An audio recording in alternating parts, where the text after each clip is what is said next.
कल की क्लास में बच्चों हमने प्रश्नावली 6 पूरी तरह से समाप्त कर लिया था, ठीक है। और आज हम सॉल्व करेंगे प्रश्नावली 7.1 के जो बेसिक है, ठीक है। जितने भी बेसिक है वो सारे के सारे आज हम इसमें डिस्कशन करेंगे, ठीक है। तो चलिए देखिए, त्रिभुज सबसे पहले हम जानेंगे त्रिभुज, क्योंकि चैप्टर भी चलने वाला त्रिभुज का है। तो त्रिभुज होता क्या है पहले वो जानिए, ठीक है। तो चलिए देखिए, 3 प्रतिच्छेदी रेखाओं द्वारा बनाई एक बंद आकृति एक त्रिभुज कहलाती है, ठीक है। तो देखिए यहाँ पर 3 रेखाएं दिख रही होंगी, इसे हम मान देते हैं ये ए है, बी है, सी है, ठीक है। यहाँ पर आपको क्या है कि 3 रेखाएं दिख रही होंगी, प्रतिच्छेदी रेखा। देखिए जैसे इधर से एक रेखा आती है, एक इधर से रेखा आती है, ये दोनों इस जगह प्रतिच्छेद करती हैं, ठीक है। यहाँ पर भी देखिए एक दूसरे को प्रतिच्छेद करेंगे, यहाँ पर भी एक दूसरे को प्रतिच्छेद करेंगे, ठीक है। तो 3 रेखाओं द्वारा बनी हुई बंद आकृति को हम क्या कहते हैं, त्रिभुज कहते हैं। अब त्रिभुज में होता क्या क्या है वो आप जानिए। तो देखिए 3 भुजाएं होती, 3 भुजाएं कौन सी, ए बी हो जाएगी, एक भुजा ए बी हो गई, बी सी हो जाएगी और सी ए हो जाएगी, ठीक। ए बी, बी सी और सी ए, ठीक है। अब यहाँ पर कोण भी 3 होते हैं, कौन सा, कोण ए हो जाएगा, कोण बी हो जाएगा और कोण सी हो जाएगा, ठीक है। चलिए लिख देते हैं, कोण ए, कोण बी और कोण सी। शीर्ष भी यहाँ पर 3 है। शीर्ष किसे कहते हैं, ये जो होते हैं, ये जो पॉइंट होते हैं, जो कटान बिंदु होता है, इसे हम शीर्ष बोलते हैं, ठीक है। और शीर्ष कौन कौन है, ए है, बी है और सी है, ठीक। तो त्रिभुज के बारे में हमने जान लिया। अब देखते हैं सर्वांगसम आकृतियां। वे आकृतियां जो आकृति और आकार में समान होते हैं, ठीक है। आकृति, ठीक है, वे आकृतियां जो आकृति और आकार में दोनों में क्या होते हैं, समान होते हैं। मतलब दोनों जो भी दिए हुए हों उनकी माप बराबर होनी चाहिए, ठीक है। जैसे हम मान लेते हैं यहाँ पर आपको 2 वृत्त दिख रहे हैं और इस वृत्त की जो त्रिज्या है वो कितनी है, 5 सेंटीमीटर है। और दूसरा वृत्त है, दूसरे वृत्त की त्रिज्या भी कितनी है, 5 सेंटीमीटर, ठीक। देखिए दिखने में भी एक जैसे लग रहे हैं, समान लग रहे हैं, ठीक है। और दोनों की मापें भी समान हैं। तो ये दोनों एक दूसरे क्या होंगे, सर्वांगसम होंगे। यहाँ पर 2 आकृतियाँ, 2 वर्ग और दिख रहे हैं, तो इनकी भी जो भुजाएं होंगी वो भुजाएं आपस में क्या होंगी, बराबर होंगी, ठीक है। तो अगर हम मान सकते हैं कि ये कितना है, 5 सेंटीमीटर इसकी जो भुजा है, कितनी है, 5 सेंटीमीटर। ये भी 5 सेंटीमीटर है और ये भी कितनी है, 5 सेंटीमीटर। ये सभी भुजाएं कितनी है, 5 सेंटीमीटर। और दूसरा जो चित्र बना हुआ है उसकी भी भुजाएं कितनी है, 5 सेंटीमीटर ही दी हुई हैं, ठीक है। कितनी दी हुई हैं, 5 सेंटीमीटर ही दी गई हैं। तो हम कह सकते हैं कि ये दोनों आकृतियां एक दूसरे की क्या है, सर्वांगसम।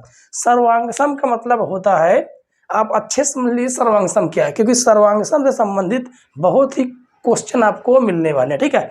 सर्वांगसम का मतलब होता है इस आकृति को उठाकर हम दूसरे आकृति में रख दें या दूसरे आकृति को उठाकर हम पहले आकृति में रख दें, तो दूसरी या पहली आकृति जिसके ऊपर रखे पूरी तरह से ढक जानी चाहिए, ठीक है।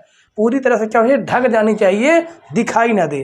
जैसे इस आकृति को उठा के इसके ऊपर रख देंगे तो इसकी सारी भुजाएं क्या हो जाएंगी, बिल्कुल ढक जाएंगी।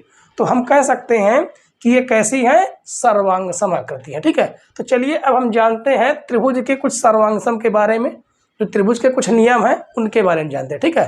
तो चलिए देखते हैं। चलिए बच्चों हम जान लेते हैं 2 त्रिभुजों की सर्वांगसमता के जो नियम हैं वो क्या है, ठीक है। तो देखिए ये 2 त्रिभुज जो है सर्वांगसम तब होंगे जब, देखिए इनके थोड़ा हम क्या कर देते हैं, नाम लिख देते हैं, ठीक है। इसका हम नाम क्या लिख देते हैं, ए बी सी, और इसका नाम लिख देंगे पी, इसका नाम लिख देंगे क्यू आर, ठीक है। अब हम इन दोनों त्रिभुजों को सर्वांगसम तब कह सकते हैं कि जब ये भुजा और ये वाली भुजा आपस में बराबर हो, ठीक है। ये आधार वाली भुजा ये आपस में बराबर होनी चाहिए और ये भुजा ये आपस में बराबर होनी चाहिए, ठीक है। जैसे हम कह दें कि ये कितनी है, ये 3 सेंटीमीटर है, तो ये भी कितनी होनी चाहिए, 3 सेंटीमीटर।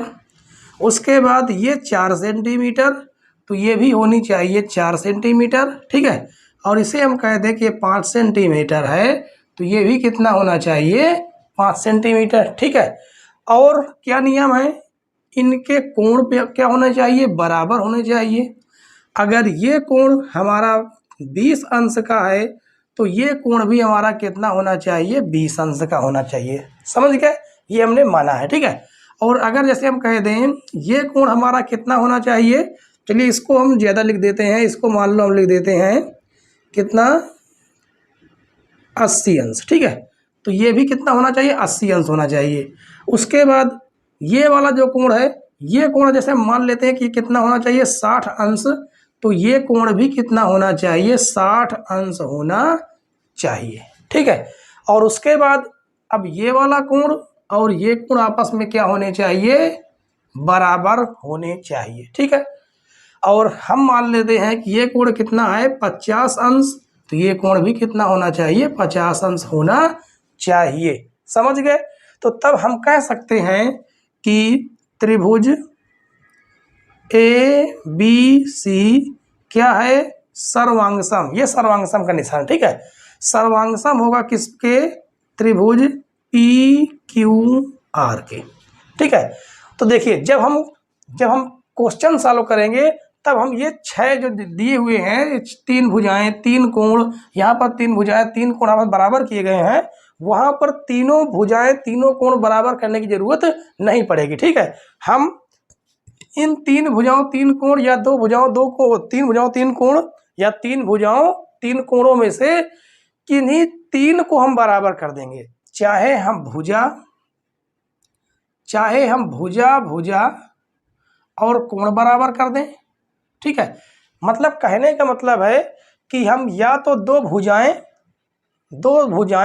और 1 कोण बराबर कर दें, या 2 कोण 1 भुजा बराबर कर दें, ठीक है, या 2 कोण 1 भुजा बराबर कर दें। तो ये जो त्रिभुज होंगे आपस में क्या हो जाएंगे, सर्वांगसम हो जाएंगे। और जैसे ये सर्वांगसम हो जाते हैं, इसके अन्य भाग भी अपने आप एक दूसरे के सर्वांगसम हो जाते हैं, ठीक है, और आपस में बराबर भी हो जाते हैं। जैसे हम कह सकते हैं कि जैसे ये हम मान लेते हैं कि ये दोनों भुजाएं और ये दोनों भुजाएं आपस में क्या हैं, बराबर हैं, तो ये कह सकते हैं कि भुजा AC और PR, AC और भुजा, ठीक है, भुजा AC और PR ये आपस में बराबर होगी।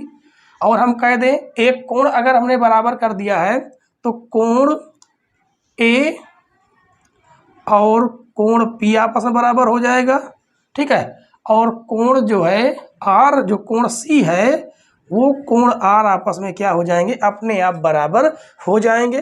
कैसे बराबर हो जाएंगे, CPCT से, ठीक है। अब ये CPCT क्या है, ये है सर्वांगसम त्रिभुज के संगत भाग जो होते हैं, ठीक है।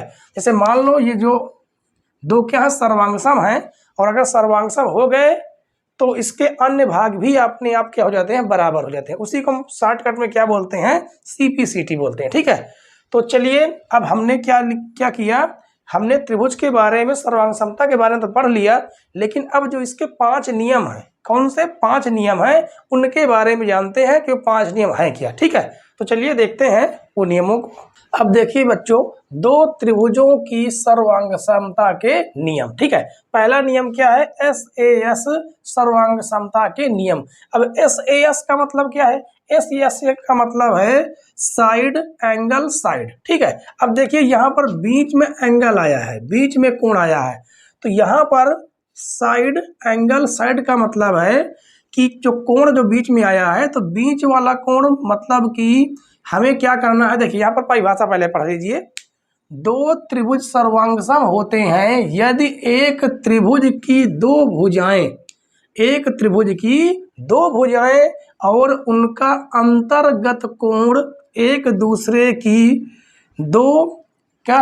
अंतर्गत कोण दूसरे त्रिभुज की 2 भुजाओं और उनके अंतर्गत कोणों के बराबर होता है, ठीक है। इसमें कहने का मतलब है ये एक त्रिभुज, मान लीजिए ये त्रिभुज है और इसकी 2 भुजाएं एक भुजा ये और एक भुजा ये, दोनों भुजाओं के बीच में कोण, देखिए यहाँ पर दोनों भुजाओं के बीच में कोण है, तो दोनों हमने भुजाओं के बीच में कोण ले लिया। आप चाहें तो ये दो भुजाएं ले सकते हैं, आप चाहें तो ये दो भुजाएं ले सकते हैं, ठीक है, कोण बीच में होना चाहिए, ठीक है। और कहा गया है उनका अंतर्गत कोण दूसरे भुजा की दो भुजाओं, अब दूसरे त्रिभुज की जो दो भुजाएं होंगी वो कौन कौन सी होंगी, इसी साइड की होंगी, यानी ये वाली, ठीक है, और ये वाली, ये दो भुजाएं, ठीक है, आपस में क्या होनी चाहिए, बराबर। और उसके बाद जो ये कोण है और ये कोण आपस में क्या होना चाहिए, बराबर होना चाहिए, ठीक है। तो अब देखिए, अब जैसे ही दो, देखिए यहाँ पर दो भुजाएं और एक कोण आपस में बराबर हो जाते हैं, तो हम कह सकते हैं कि जो त्रिभुज दिया हुआ है, त्रिभुज ABC, वो क्या होगा, सर्वांगसम हो जाएगा किसके, त्रिभुज PQR के, ठीक है। तो हमने आपको इसके पहले बताया था, बेसिक में ये बताया था कि जब कभी हम दो साइडें, मतलब कि दो साइडें एक एंगल या दो कोण या दो एंगल और एक साइड, मतलब तीन चीज अगर हम बराबर दिखा लेते हैं तो हम ये कह सकते हैं कि दो त्रिभुज आपस में क्या होंगे, सर्वांगसम होंगे, ठीक है। तो देखिए यहाँ पर हमने तीन चीज बराबर दिखा ली, दो साइडें हमने बराबर दिखा ली हैं और एक कोण आपस में बराबर दिखा लिया, तो बचे हुए सारे जितने भी भाग होते हैं इसके आपस में क्या हो जाते हैं, बराबर हो जाते हैं, ठीक है। कौन कौन से कोण, कोण A और कोण P, ये आपस में बराबर हो जाएंगे, कोण A बराबर कोण P, और कौन बराबर हो जाएंगे, कोण C बराबर कोण R, कोण C बराबर कोण, ये क्या हो जाएगा, R बराबर हो जाएगा, ठीक है। और एक भुजा बची हुई है AC बराबर हो जाएगा किससे, PR, ठीक है। ये आपस में क्या हो जाएंगे, बराबर हो जाएंगे। क्यों बराबर हुए, हम लिख सकते हैं CP CT से, ठीक है, ये आपस में बराबर होंगे, ठीक है। एक बात यहाँ पर और जान लीजिए, जैसे यहाँ पर हमने लिखा है कि ABC समांतर है, क्या है वो, ABC सर्वांगसम है, ऐसे हमने लिखा, देखिए यहाँ पर समझ लीजिए, त्रिभुज ABC क्या है, सर्वांगसम है। कैसे लिख देंगे, जैसे हमने लिख दिया QRP, त्रिभुज QRP, तो ये क्या हो जाएगा, गलत हो जाएगा, ये क्या हो जाएगा, गलत हो जाएगा, क्योंकि हमने जिस बिंदु से, जिस तरह हमने इस त्रिभुज को उठाया है उसी तरह इसको भी उसी साइड से उठाएंगे, ठीक है, वरना हम ऐसे लिखेंगे तो क्या हो जाएगा, गलत माना जाएगा और गलत हो भी जाएगा, ठीक है, ठीक है। तो चलिए अब देखते हैं अगला नियम, अगला नियम क्या है, ठीक है। अब देखिए बच्चों, अगला नियम क्या है, दूसरा नंबर, ASA मतलब एंगल साइड एंगल। इस बार क्या है, इस बार जो भुजा है वो भुजा क्या है, बीच में है और दोनों साइड क्या है, एंगल है, ठीक है। और ASA सर्वांग समता नियम है क्या, देखिए पढ़ लीजिए क्या लिखा है, दो त्रिभुज सर्वांगसम होते हैं यदि एक त्रिभुज के दो कोणों और उनके अंतर्गत होना चाहिए, ठीक है, उनके अंतर्गत भुजा दूसरे त्रिभुज की दो कोणों और उनके अंतर्गत भुजा के क्या हो, बराबर हो। कहने का मतलब ये है कि देखिए दो त्रिभुज हो सर्वांगसम तभी होंगे जब एक त्रिभुज की दो कोण जैसे हम मान लेते हैं, एक कोण ये वाला, ठीक है, और एक कोण ये वाला। अब ये दो कोण हो गए तो देखिए एंगल दो कोण हो गए और बीच में कौन हो गई, साइड, मतलब ये वाली क्या हो गई, ये वाली भुजा। और इसी तरह इस वाले दूसरे वाले त्रिभुज का ये कोण और ये कोण और उनके बीच की भुजा आपस में बराबर होनी चाहिए, ठीक है।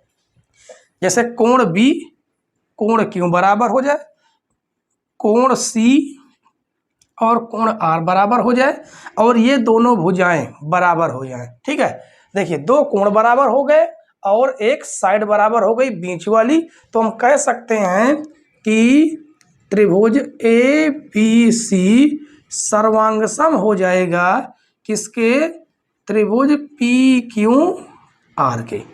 ठीक है।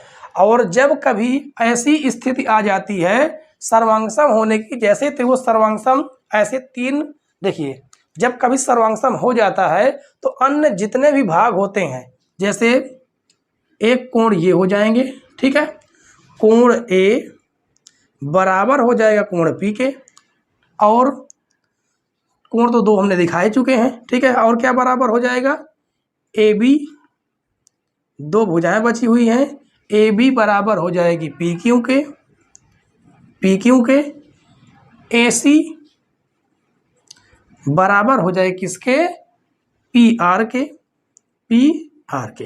ठीक है, तीन पहले से बराबर है, जो बचे हुए भाग तीनों वो आपस में बराबर हो गए। क्यों बराबर हो गए, सी पी सी टी से। ठीक है, सी पी सी टी से बराबर हो गए, और सी पी सी टी क्या, ये हम आपको बता चुके हैं। ठीक है, तो ये हो गया आपका दूसरा नियम। अब देखते हैं तीसरा नियम क्या है।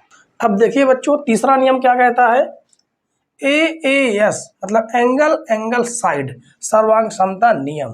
क्या लिखा हुआ है, दो त्रिभुज सर्वांगसम होते हैं यदि इन त्रिभुजों के दो कोणों के युग्म बराबर हो।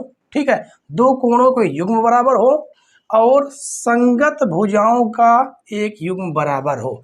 जैसे हम कह दें कि एक कोण ये और दूसरा कोण ये, ठीक है, दूसरे त्रिभुज का एक कोण ये और दूसरा कोण ये आपस में क्या है, बराबर है। ठीक है, और इनकी संगत भुजा, संगत भुजाओं का एक युग्म, संगत भुजा जैसे मान लीजिए ये भुजा हो गई और इसकी एक ये साइड हो गई, ये दोनों आपस में क्या है, बराबर है, तो हम कह सकते हैं कि ये क्या है, सर्वांगसम त्रिभुज है। त्रिभुज ए बी सी सर्वांगसम होगा। ठीक है, सर्वांगसम हो जाएगा किसके, त्रिभुज पी क्यू आर के।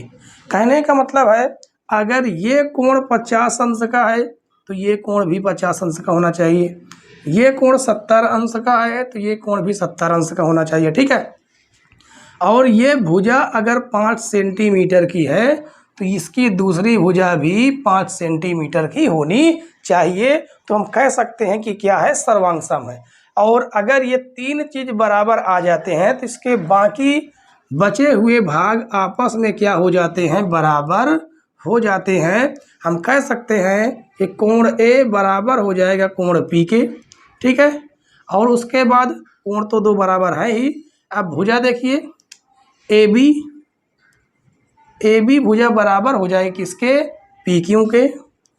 ठीक है, और बी सी भुजा बराबर हो जाएगी, बी सी भुजा बराबर हो जाएगी क्यू आर के, क्यू आर के। ठीक है, क्यों बराबर हो जाती है, तो हम कह सकते हैं सी पी सी टी से।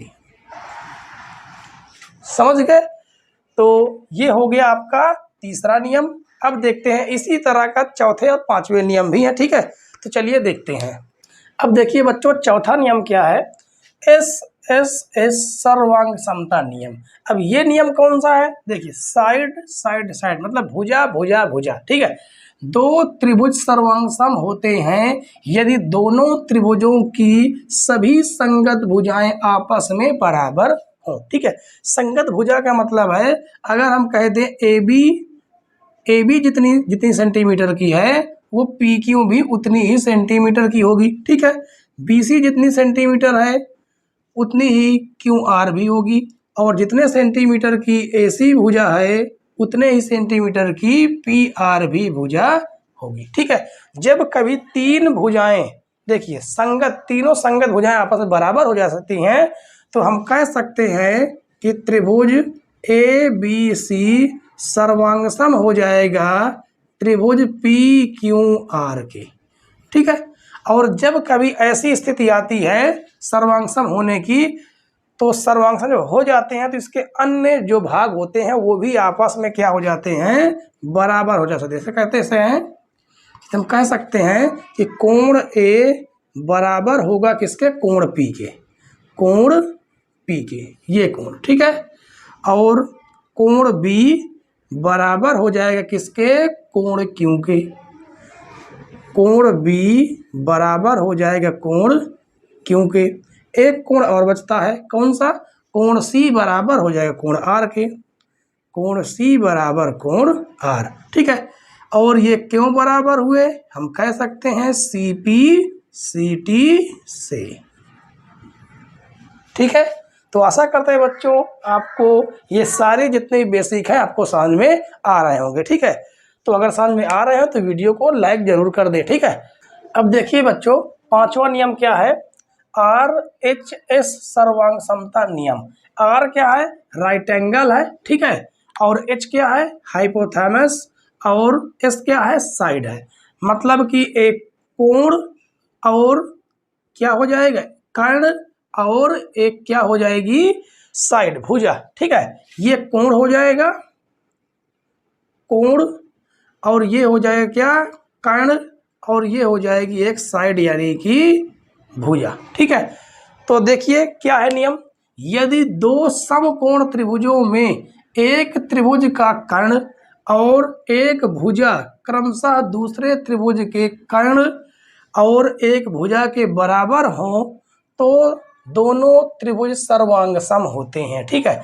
यहाँ पर कहा गया है दो समकोण त्रिभुज। अब यहाँ पर देखिए ये दोनों कोण आपस में तो बराबर होंगे ही होंगे, ठीक है। दोनों कोण आपस में बराबर होंगे ही होंगे, ठीक है। उसके बाद कहा गया है एक त्रिभुज का कर्ण और एक भुजा, इसे हम क्या बोलते हैं? कर्ण।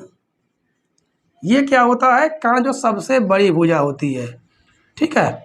ये कर्ण और एक भुजा, कौन सी? चाहे इस भुजा को ले लीजिए, चाहे इस भुजा को ले लीजिए।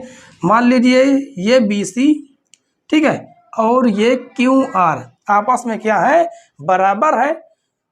तो हम कह सकते हैं कि कोण त्रिभुज ABC सर्वांगसम हो जाएगा त्रिभुज PQR के, ठीक है। और ये तीन चीज अगर बराबर हो जाते हैं तो इसके अन्य जो भी भाग होंगे वो आपस में बराबर हो जाएंगे, ठीक है।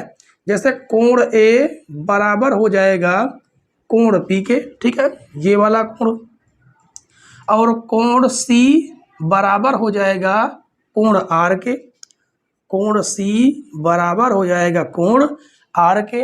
और भुजा AB, जो AB है वो बराबर हो जाएगी PQ के, PQ के। क्यों बराबर हो गया? अब लिख सकते हैं CP CT से, ठीक है। तो आई होप, आशा करते हैं कि आपको आज की क्लास बहुत ही अच्छी लगी होगी, क्योंकि प्रश्नावली 7.1 का हमने जितना भी बेसिक था वो हमने आपको क्लियर करवा दिया, ठीक है। और कल से हम प्रश्नावली 7.1 के क्वेश्चन सॉल्व करने वाले हैं, ठीक है। तो कल की वीडियो में आना ना भूलें, ठीक है। और कल की वीडियो बहुत इंटरेस्टिंग होने वाली है बच्चों। और चलिए ठीक है, आज के लिए इतना जो भी था वो काफ़ी है, ठीक है। तो अगर आप लोगों ने वीडियो लाइक ना किया हो तो वीडियो को लाइक कर दें, चैनल पर नए हो चैनल सब्सक्राइब कर लें, बेल आइकन प्रेस कर लें ताकि नई नई वीडियो की नोटिफिकेशन आप तक पहुंचती रहे। वीडियो देखने के लिए धन्यवाद दोस्तों। जय हिंद।